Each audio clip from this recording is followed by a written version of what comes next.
Hey guys, what it is, it's fuzzy again. Hold on, guys. I found out why my tablet gets fuzzy like that. Dang. I still see it towards the top. Why is it like that? Okay, let's get down here. But what I did find out was that the more light that comes through, I guess, tablet does not provide, what is that? A tablet doesn't provide the right lighting. I don't know how phones are able to do it, but on a tablet, because I tried with my cuz before with the tablet, and it just was not recording good, simply because I don't know, it always comes out grainy and fuzzy. But now I see that the more light that comes in, so I'm like right in a window, you need light to record on a tablet. When it's less light, it becomes grainy. So I'll be back. Let me hold on 1 second. I'll be right back, guys.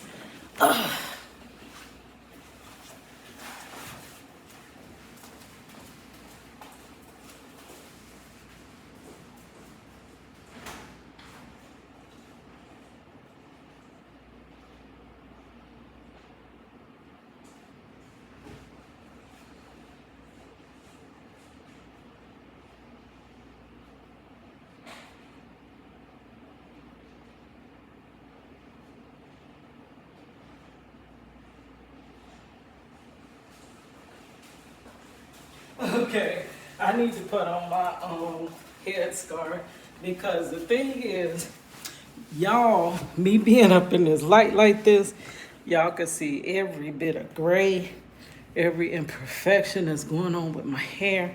And that part, girl, my hair is gone to bed. I don't know if I'm gonna start coloring my hair though.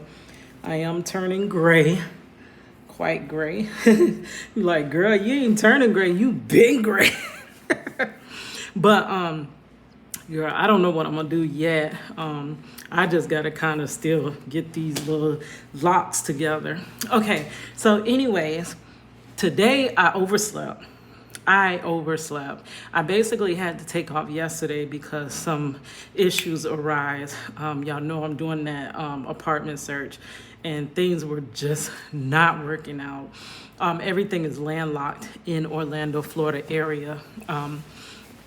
Not sure if you're familiar with Orlando, Florida, or whatever, or the situation that's going on with housing. It's very hard to find anything. Everything is fluctuating sky high.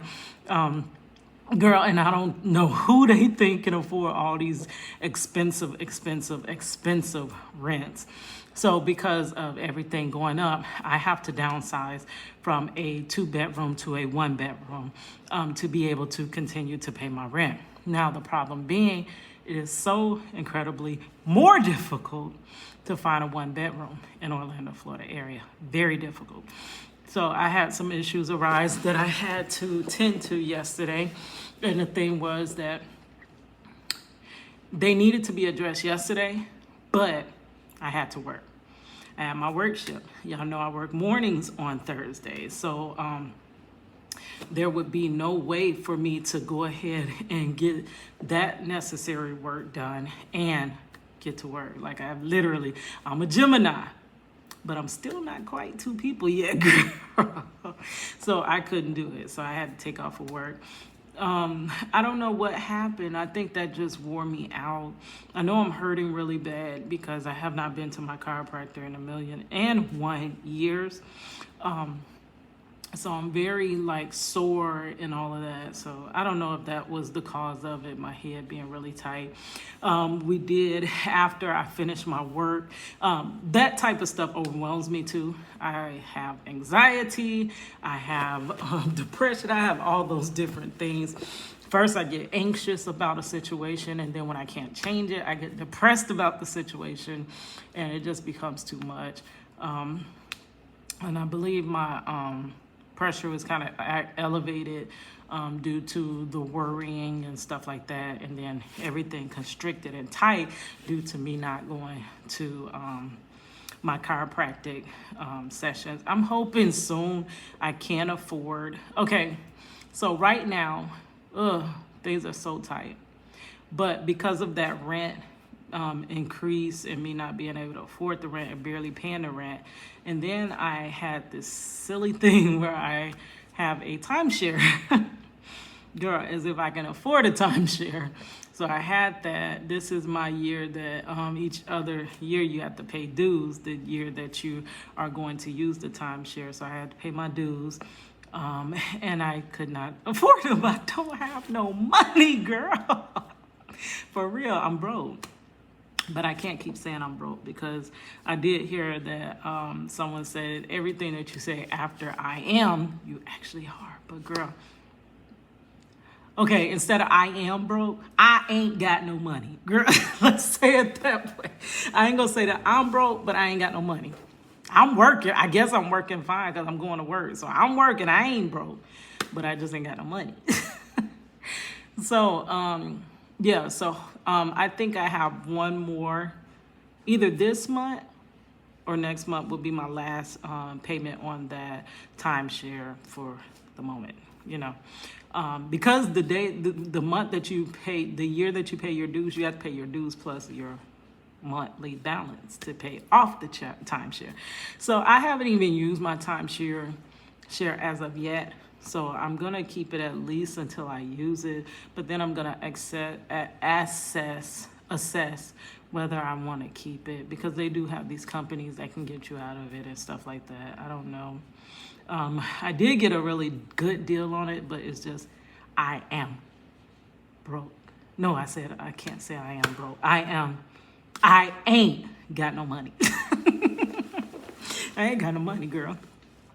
So, yeah, so hopefully soon that passes, and then me and Money could start planning our trip, and then I can hopefully get back to going to the chiropractor, because I ain't got no money. Maybe I'll have a little bit of extra funds, right? So all of that together is why I just ain't been feeling that good. So yesterday we checked out this new a new park that I heard about from a coworker called Cypress Grove Park. Girl, this park is so beautiful.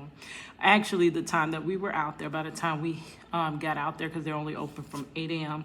to 8 p.m., by the time I got out there, it was literally like time to close. We got there at 7:30. So we didn't get much time to explore. And plus it was about to rain, like it looks dark now in the sky. Like it was finna pour raining. And then we were right on the lake. So Money was scared to get Princess out. So we didn't get, then finally, we're like, can Princess come? Cause Princess likes to slide and the swings and stuff like that. Money let her come out, but Money kind of sat in the car. And plus we didn't have that much time. By the time the kids got to having fun, it was time to go, right? So we will be going back out there, or if not with the kids, because the kids just gonna want to play. I'm not gonna be able to vlog like I want to.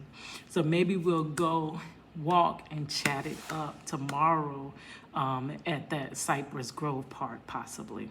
But yeah, so I did that, and then, my sister said she was gonna rent Mario Brothers, because I didn't get to see that. I didn't get to go to the park. I mean, not to the park, to the movies with the kids, because they did go in celebration of Joel's graduation, the day basically that he graduated, but I had to work. They fortunately did let me off to go to his graduation, but then I had to go to work right after that, so I didn't get to attend the movie with them. Money done seen the movie twice, so I know she ain't trying to go see it no more. So my sister said she was gonna rent it, but it kind of didn't happen. And we ended up watching some show called FBI Files or something with former FBI agents that basically go back and talk about, like one of them was talking about the DCSNIPER. Girl, so that was a little bit interesting to me because y'all know I'm into case files and crimes and all that stuff. So I went to sleep, and girl, I was gone to bed. I was gone to bed. Because girl, all I remember is money leaving. It was early, and I said, I'm finna get right up. Like, I'm literally just finna turn over. I pray myself back to, like, I meditate and pray before I get out the bed, off the couch, whatever sleeping situation I have. I do not just jump out the bed, because y'all know that poem I'm supposed to be working on, where I see the ground as being hot lava, and I literally just do not want to get out the bed, because getting out the bed means you have to face all your problems, such as not being able to find an apartment when you direly need one, things like that. So I sit there, meditate, pray, get my mind, or ask God to get my mind into the right state to where I can function and get through this day. And when I woke back up, because I fell back to sleep because I was going to bed, it was 12:30. What? Are you kidding me? Most of my day is gone. By the time I got ready, which I just got ready, took me a long hot shower to try to loosen these neck muscles and jaw muscle. By the time I got ready, let my sister get ready, got my bag packed for work, had some more issues arise with that apartment situation. I'll talk to y'all about that later. Once I have it, we'll go back over it, because while you in the midst of it, it's like, girl, let's not talk about it, because sometimes words you put on a situation alters the situation. So yeah, something else arrives. So I go take care of that. I go print more papers, turn in more papers, and then now, boom, time to go to work. So I don't know. It's very hard to balance when you always you have this. But the good thing, the great thing that I have is I work for a great company. That's one thing I tell you. I work for a great, excellent company. And I worked for a horrible company before, such as that Supercenter, so I know the difference. They work with me. They kind of excused yesterday, which I'm like, thank you, because I didn't expect them to do that. They're just like when my nephew's graduation came up, they was like, yeah, take it. I understand how kids let you know stuff at the last. And just thinking about that, I got to give Juju a little $10, because he was telling me about the books he wanted from the book fair coming up, and he's like dropping hints in everybody's ear, like, you gonna give me some money for the book fair? You gonna? So I told his mother I was gonna get him $10 or whatever, because I ain't really got that much. And she was like, oh, he hustling, because he asked me, he asked his dad, he done asked everybody. So Juju finna have a whole slew of books. I know he wanted something about cruise ships, because he loves drawing cruise ships. This boy is gonna be awesome. And at a time like this is when you need to, if you see your child or a child that's under your care, taking interest in something, try to take interest in it too. Because like for me, it felt like nobody was interested in my artwork, and it made it to where, well, nobody else cared. Why should I care? And I did cultivate it, but for me, my art was my shield, because y'all know I was bullied and stuff. And still bullied, right? But yeah, so just take interest. You never know what that difference can make. So I'm gonna stop this video. I got one more video to record before I go to work, because you know I got to join that workshop, because you know I live to work. Wait, how I go? Hold on. I work to live and I live to work. I hustle hard until it hurts. I work my fingers down to the bone. And once I pay my bills, it ain't nothing to come home with. Once I pay my bills, it ain't nothing to come home with. Once I pay my bills, it ain't nothing to come home with. Girl, you ain't never lied. Anyways, yeah, so I watched a few of my favorites. An old favorite came across my algorithm, Life with Anthony. I am sending out my deepest condolences. He just lost his mother. We're just off the tail end of the anniversary, 7-year anniversary of, my mother passing. And Mother's Day, all balled up into one, all that hard season. And now we coming up on birthday. Girl, I really got to be turning another year older. Girl, I'm like, did I even get to enjoy 41? That's what I'm trying to figure out. But yeah, so that whole season for me is rough. But so he lost his mother during that same time, which is very sad. It's glorious and it's sad at the same time. Humanly, it's sad. But spiritually, we know that earth is not here. Like, our spirits go through heck on earth, like, honestly. But yeah, she celebrated they celebrated her 80th birthday with her, and then 2 days later she had passed. So my condolences to Anthony. Know that you are not alone. He calls us his FOA squad. Yes, I love him. Y'all could check him out. He's a van lifer. And I'm like, dang, that might be what I need to do if Mr. Marcello gets. Sure, I might have to do it anyway because you can't find no apartments. But when Mr. Marcello comes home, it's going to be hard anyway because, like, if he don't come home scot-free, just let out of prison, then he will be on probation and all of that stuff. So I don't think the van life will work like that. I don't know. I don't know. We have to see. But, it's very difficult for people that have been in prison and once they're released to find a place to stay. I had a friend back in the day that I never told that story. It was a coworker that became a very good friend when I was working in the super center. And she had an issue where her boyfriend had some substances on him in her car, and they were pulled over. She went to court. They said they knew, even the judge said he knew that wasn't her stuff. But just like with Rajiva the ruler, when it went down, the guy threw it off on her. And because it was her car and stuff, she went down for it. So it was very difficult for her and her children, 3 children at the time, I believe, to find a place to stay. So I don't know if those are the issues, once we get through this hurdle of ending this wrongful conviction, what other issues are we going to have, such as employment?